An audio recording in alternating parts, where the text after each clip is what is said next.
Bueno, espero que estén todos bien, que Dios les bendiga. Y vamos a seguir hoy con otro de los dones, que es la ciencia.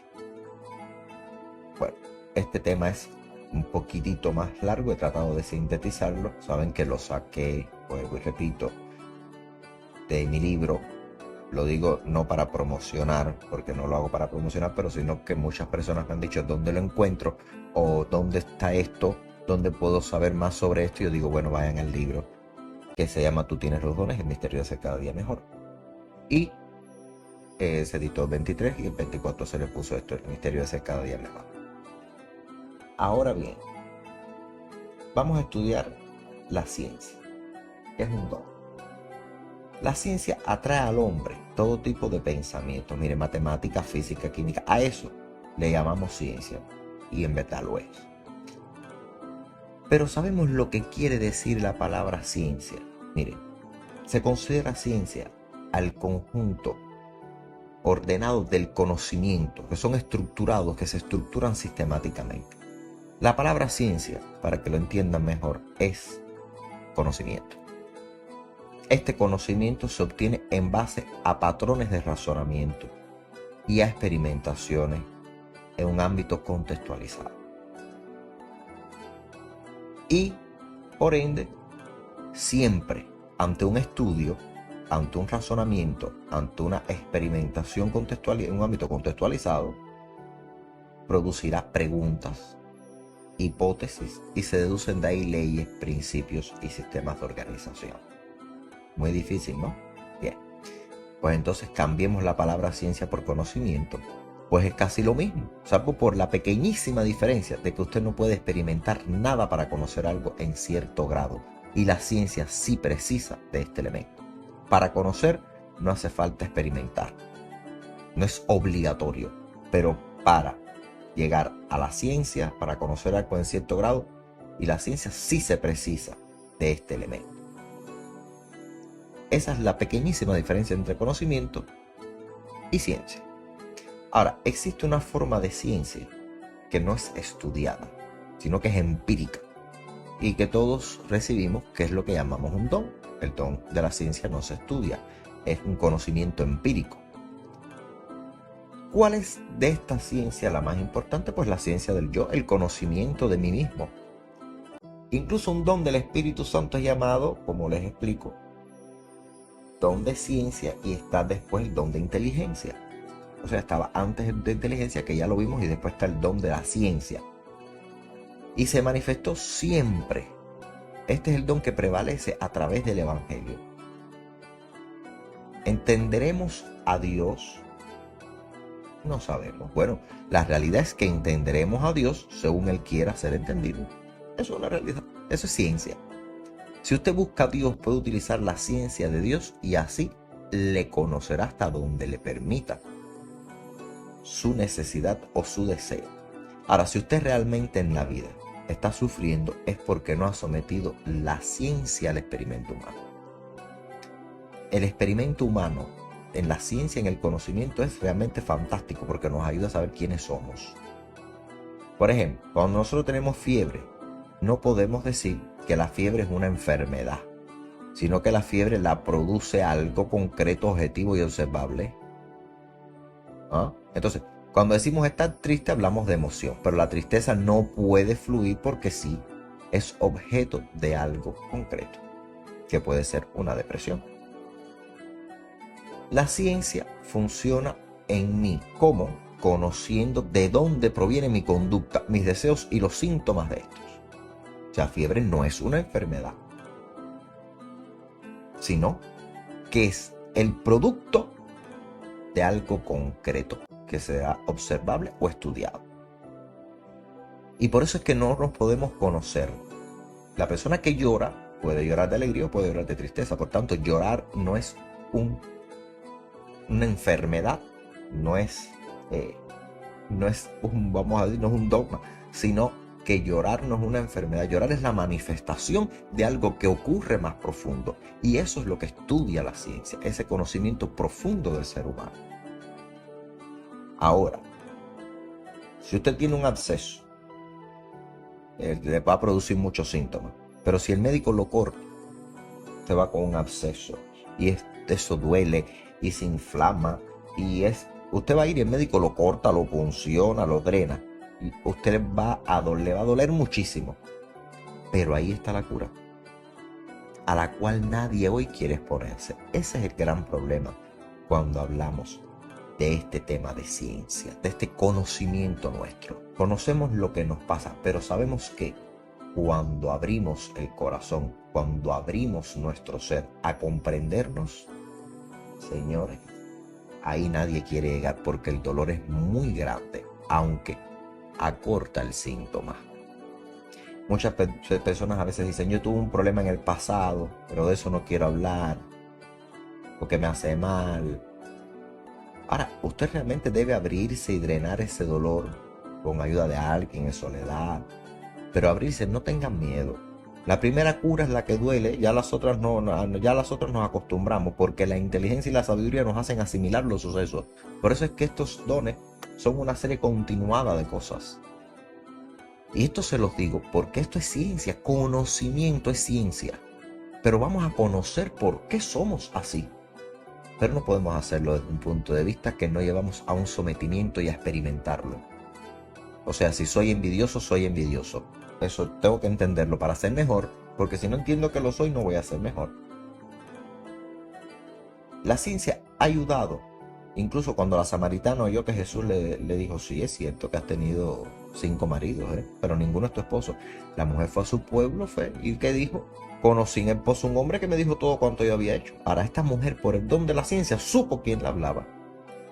Él no le dice quién es, pero le profetiza, la adivina, lo que le estaba ocurriendo en la vida. Y ella sola sacó una conclusión. Supo que quien le hablaba era, como mínimo, un adivino. Y lo más verdadero, que era lo esperado, el Mesías. O sea, ella sometió a Jesús al experimento. Y le dio como resultado una revelación que ella no conocía. Le recibió como vamos a decir, una luz de la ciencia. Ahora, esta forma de conocimiento es muy dura de trabajar en la persona. Porque a veces los síntomas de la envidia, por ejemplo, que es un caso, se traducen en infelicidad, en ira.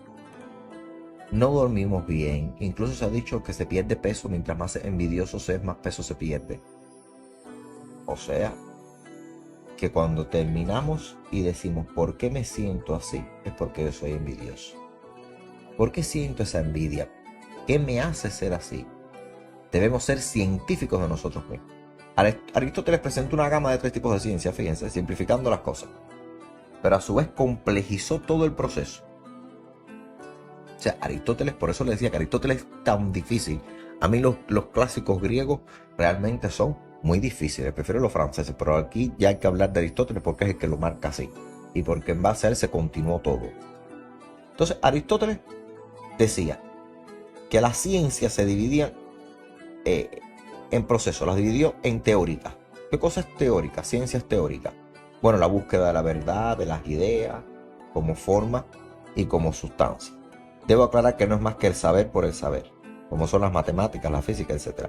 El saber por el saber no significa que sea un entretenimiento que no tiene valor, fíjense, sino que son ciencias en las que se busca el conocimiento de algo por el mero hecho de conocer, porque ya existe una estructura y se convierten por tanto en ciencias exactas.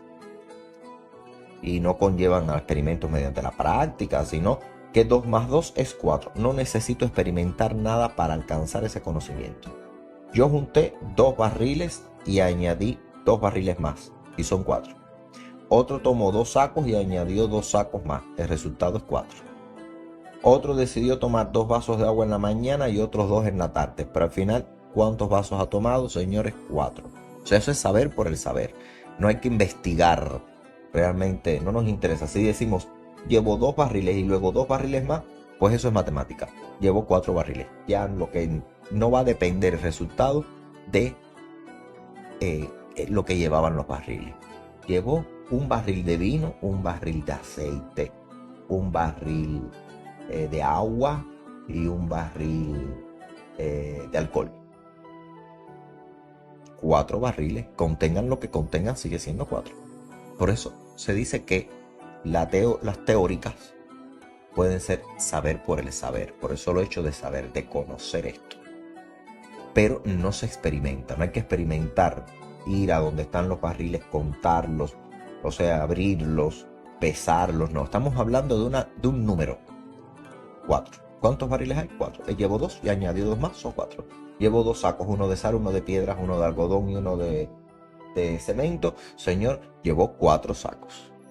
No me interesa el contenido, ni su peso, ni su forma. Estamos hablando de un número. ¿Cuál es la cifra total? 4. Quiero que entiendan esto, porque después viene la praxis, que es la segunda forma de ciencia aristotélica. ¿De qué se encarga la praxis? Bueno, se encarga de alcanzar el conocimiento basándonos en la práctica. Es el logro del saber, con el fin de guiar la conducta humana a la racionalidad. Dentro de la praxis está la ética, la política, la retórica, se imponía la economía. Y bueno, podríamos añadir la medicina contemporánea, y de ahí el uso del término mala praxis. Significa mala práctica. Practicaste mal lo que haces. Lo que tú haces, que es la medicina, la practicaste mal. Pero realmente el término mala praxis se puede llevar a todas las ciencias que salen del mismo término. Praxis. Podemos decir que un político que no hizo bien su trabajo hizo una mala praxis. Mala praxis significa mala práctica de la segunda ciencia aristotélica, que es la que se encarga de alcanzar el conocimiento en la práctica. Bien, aquí quiero contrastar la ciencia teórica con la praxis. Vamos a hacer un pequeñito apunte, vamos a detenernos y vamos a comparar teorías con praxis. La teoría nos dice que, miren, la teoría, recuerden que es saber por saber. Y vamos a ustedes y yo a hacer este ejercicio aristotélico. La teoría nos dice que traen un cadáver a las 2 de la tarde, otro a las 2 de la tarde, otro a las 4. La teoría se encargará de decir que ¿cuántos cadáveres llevaron? 3. Se acabó. Ahí terminó la teoría. Ahora, la praxis, por su lado, investigará la causa de muerte, y ahí sí influyen varios criterios. Fíjense, en la teoría llevaron un difunto a la 1, otro a las 2 y otro a las 3. Llevaron 3 cuerpos, uno a la 1, llevaron un segundo a las 2 de la tarde y un tercero a las 3 de la tarde. ¿Cuántos cuerpos hay en la morgue? 3 cuerpos. ¿Cuántos hay? 3.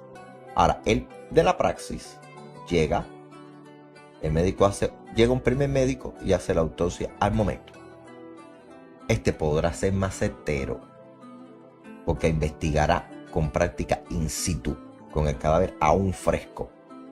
Ahora, el otro médico que llega 4 días después va a encontrar ¿cuántos cadáveres? 3. Ahora, el que le tocó va a estar igual de perfecto que el que vio el médico 4 días antes. No, ya va a tener cambios, ya va a comenzar el proceso de descomposición, de putrefacción, y resulta que al tercer cadáver viene un médico a examinar los cuerpos, pero este llega 2 años después. ¿Qué va a encontrarse ese que llega 4 años después? ¿Cuántos cuerpos? 3. La teoría se mantiene. Habían 3 cuerpos desde el principio hasta el fin. Ahora, el proceso práctico, en la práctica, los 3 cuerpos experimentaron cambios, y eso sí interesa. Por eso la praxis es tan importante. Uno lo encontró fresco, acabado de morir, el que llegó a los 4 días ya con un poco de hedor, con un proceso de descomposición, y el que vino a los 4 años lo que encontró fue huesos. Ahora, después que terminaron estos 3 médicos de hacer su análisis, ¿cuántos cuerpos quedaron? 3, lo que uno esqueletizado, otro, bueno, ya estarían todos esqueletizados a los 4 años, pero van a seguir siendo 3 cuerpos independientemente de su estado. Esto es lo que sería teoría y praxis. El caso es que para la teoría, que sigue habiendo 3 cadáveres. Aunque estén en distintos estados, seguirán habiendo 3 cadáveres. Sin embargo, ya la praxis se englobaría en las ciencias no exactas, porque no son exactas. Ahora, la tercera división de las ciencias que hacía Aristóteles es la poiesis. De ahí viene la palabra poesía. La poiesis engloba todo el saber creador o poético. Ahora, esto se basa en una transformación técnica. Hoy en día podría entrar esta propuesta en todas las artes. Podríamos decir que todas las artes entran dentro de la poiesis, porque son ciencias. Porque pintar es una ciencia, todas las artes llevan una ciencia, pero son ciencias de la poiesis, o sea, de la transformación técnica. La transformación es de la técnica. Una técnica de baile se considera poiesis. Por eso se puso en el ámbito creador y poético. Ahora, desde la pintura, la música, el teatro, el cine, todo, ya les decía que se puede ubicar. Se le decía poética. Y esto es una anotación que quiero decirle porque la poiesis significa en griego hacer. Hacer, el hacer en la técnica, la labor creativa. Viene siendo lo más, la traducción de esto, del griego. La poiesis, como tal, era la ciencia, o es, ya hoy ha caído en desuso, ya hoy cada cosa tiene su nombre desde que vinieron las ciencias que son mixtas, se convirtieron en una. Bueno, el caso es que la ciencia de mover mediante el uso de la técnica las cosas de una forma ya hechas o creadas. Bueno, hoy en día hay técnica para todo. Exacto. A eso que usted le dice técnica, aún muchas personas le dicen arte. Sobre todo en España y Iberoamérica, cuando una persona canta bien y lo hace bonito, utilizando una técnica vocal apropiada, ¿qué le dicen? ¿Qué arte tienes? O cuando alguien cocina bien, ¿qué arte tienes? O cuando un dentista con 2 o 3 movimientos rápidos y indoloros, ¡pum!, saca la muela. Se le dice, oye, este hombre tiene un arte para sacar dientes. Ah, ven.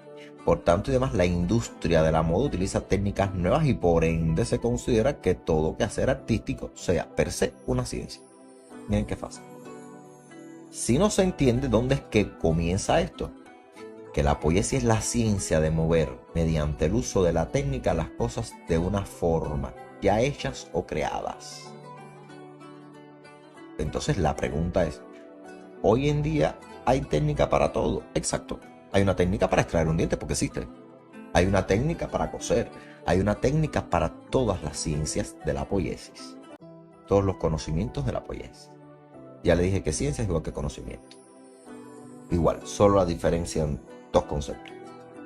Ahora, debemos saber que si la ciencia está presente todo el tiempo, incluso en la religión hay ciencia. ¿Cómo que no? Solo que la religión no es una ciencia. En la religión hay ciencia, pero la religión no es una ciencia. Hay ciencia en la religión porque el hombre siempre desea obtener mediante el conocimiento, que sí es ciencia, un acercamiento con quien él cree su creador, y de ahí surge la religión. Ahí está la ciencia. Por eso digo que en una religión hay ciencia, pero que la religión no es una ciencia. Los ateos tibios, que son los que dicen no creer en Dios y toman una Biblia para demostrarlo. O sea, un ateo tibio es el que coge la Biblia y la abre. Dice, aquí dice que abrió el agua en 2 partes, Moisés. Esto no puede suceder. Esto es algo. Ves que esto es mentira, por eso es que yo no creo. Pero eso es un error. El error está precisamente ahí, que está llevando a juicio teórico o práctico una obra que no es científica ni siquiera en la poiesis. O sea, usted no puede juzgar un poema científicamente. Pero si un poema, yo describo mi dolor diciendo, tu ausencia me duele tanto que camino cada día con el corazón roto entre mis manos, y un médico lo interpreta, va a decir, esto es mentira. ¿Ven por qué yo no creo en la poesía? Porque nadie camina con el corazón en la mano, y mucho menos roto. Es lo mismo que hace un ateo, saca la Biblia. Señor, la Biblia no es un libro científico. No puede someterse a ciencia a lo que no es ciencia, porque yo no puedo llevar a la ciencia un libro de poemas o un cuento infantil. Yo no lo puedo llevar a la ciencia. El cerdito, sin embargo, los padres ateos siguen. El cerdito sopló y sopló y sopló y la casa cerró. ¿Cuándo usted, el lobo? Pero es que ¿cuándo se ha visto que un lobo sopla? Sin embargo, seguimos diciéndole eso a los niños. Es que fíjense, hasta el ateo sigue celebrando la Navidad. Y yo digo, ¿pero qué ateísmo es este? Si científicamente usted me está diciendo que Dios no existe porque es 25 de diciembre, usted lo celebra. No, porque es una tradición. Pero entonces, una tradición muy tibia. Usted es un ateo muy tibio. Usted no es un ateo real. Usted es un descarado. Como decimos en nuestra Cuba. Y digo descarado porque es una palabra y quiero conversar con ustedes como un datico de curiosidad. Cuando se decía descarado significa que no tenía la cara. Y hubo una banda hace muchos años de delincuentes que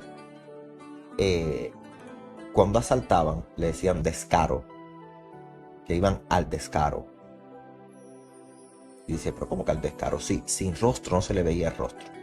Y de ahí viene la palabra entonces descarado, que significa no tener cara. Y cuando se dice no tener cara, se dice no tener una dignidad. Pero era por esta frase, descaro, que no poseía cara. Y es por una banda criminal que era el descaro. Una banda italiana, me parece. Entonces, cuando una persona es así de tibia, un ateo tibio, no celebra la fecha. No, señor, si usted realmente tiene una convicción y es ateo, usted no celebra el 25 de diciembre porque dice todo lo que las personas están celebrando es una mentira en la cual yo no creo. Si el banco no se suma, esos son los ateos tibios. Los hipócritas, vamos a decirlo así. La palabra correcta, usé la palabra descarado para explicarles el concepto. Que hace poco estaba leyéndolo y digo, mira, lo puedo compartir en el podcast porque es muy interesante a veces de dónde vienen las palabras, ¿verdad? Igual que Gringo, que decían tantas cosas.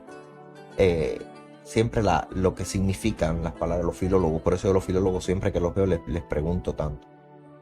Me gusta preguntar porque no sé a veces de dónde, a veces puedo saber de dónde vienen las palabras, pero a veces digo, ¿de dónde vino esta palabra? Pero realmente ese ateísmo es un ateísmo hipócrita. Y como decía, retomando el tema, no podemos juzgar un libro científico en base a la poiesis, un libro de medicina en base a la poiesis, ni podemos un poema llevarlo ante un médico y decirle, doctor, esto que relata en este texto, que es un poema, puede ser verdad. Y el médico decir, claro que no, nadie puede arrancarse el corazón y caminar con él destrozado entre las manos. Ahora, ese dolor, lo que el médico dirá es que ese dolor es mentira, eso no existe, eso no puede suceder.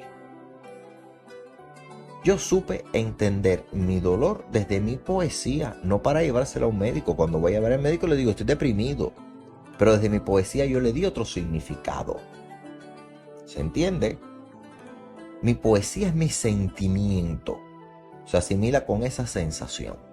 Un médico no puede entenderlo, claro que no. Pero no me puede llamar mentiroso y mucho menos dudar de mi dolor. Es que cuando se sienta una persona a hablar con un psicólogo, realmente se usa más, se explica más la persona en la alegoría que en los síntomas. Fíjense, el psicólogo le interesa más la alegoría que los síntomas. Muy pocos psicólogos son los que se sientan. Y tengo muchos amigos psicólogos. Y debo decirles que es algo maravilloso conversar con un psicólogo, aunque pensemos que no tengamos ningún problema, es maravilloso. Los que son buenos, porque nunca te preguntan como los demás médicos. Los demás médicos te dicen, ¿qué se siente? No, el psicólogo dice, bueno, ¿qué pasa? Trata de sacarte como si fuera un cura. Por eso es que en esta iglesia hasta la psicología nos gusta estudiar para saber, no para hacer daño, sino para saber por qué las personas a veces pueden incluso renegar de Dios.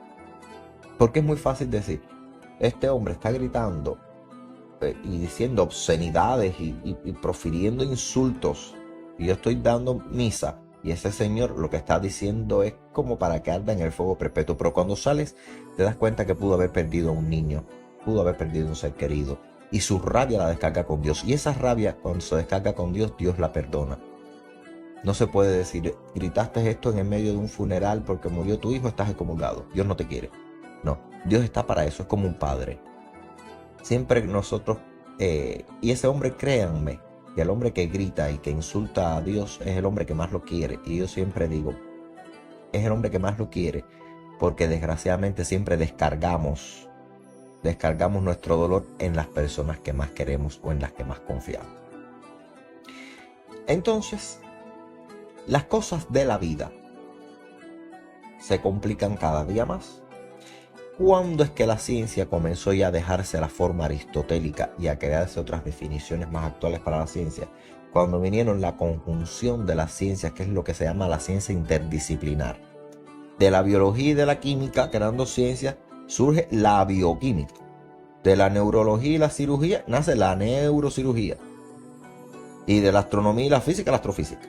De tal manera que estamos siempre discutiendo sobre lo externo, sobre lo que impone la ciencia. la cual debería ser objetiva y observable. Si por esa cuerda andamos, entonces no existe nada más objetivo y observable que el ser humano. Yo soy mi propio laboratorio y yo hago ciencia. Tanto más experimento con mis emociones y pensamientos. Por tanto, la ciencia que se propone no es la de la medicina, no es la de la poiesis, no es más importante que la teórica. La ciencia que tenemos y que necesitamos hoy en día utilizar, llevar, experimentar es con nosotros mismos. Es crear lo que se llama la ciencia del yo. ¿Conozco quién soy? No. Pues voy a conocerme aún más y me voy a conocer experimentando en mis sentimientos. Eso es ciencia. Hasta aquí fue hoy nuestro programa de podcast, nuestro programa de continuado hablando sobre los 7 dones del Espíritu Santo. Volveremos con más, aún faltan, hemos estudiado 4, nos faltan 3. Que Dios los bendiga y recuerden que la ciencia más divina es la ciencia del yo, y ahí les he dado algunas herramientas para que lo lleven a cabo y sobre todo para que sepan que ciencia no significa solamente el estudio de una técnica, sino también el estudio del yo. Que Dios los bendiga y hasta un próximo encuentro.